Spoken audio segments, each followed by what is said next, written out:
好啦，乡亲啊，继续来看台北市一个做资源回收的男子，捡到一包红包，内底有一沓100块的美金。伊连走2间无同款的银行，想要把美金换做台票，但是拢互拒绝。最后是规气走到台湾银行的总行去换，结果当场互掠包，讲伊所摕的是假钱，互送这个台北地检署来侦办。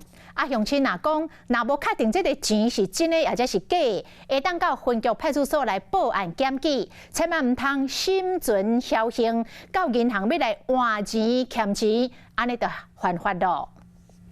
就是翻垃圾桶。在什么时候捡到？在哪里？我记得。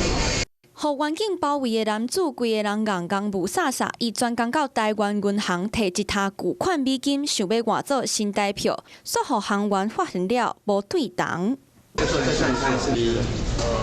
拢总14张行员用验钞机一张一张检查，确定是假钱，遂通报警方。38岁苏姓男子平常时做资源回收的工课，顶个月早起上班的时阵，捡到废纸堆内底的红包，发现内底藏着巨版的美金，遂走去银行想要换钱，虽然小刷互2间银行拒绝，归去走到台湾银行总行，结果互确认是假钱，违反伪造有价证券罪，互警察带回去做笔录。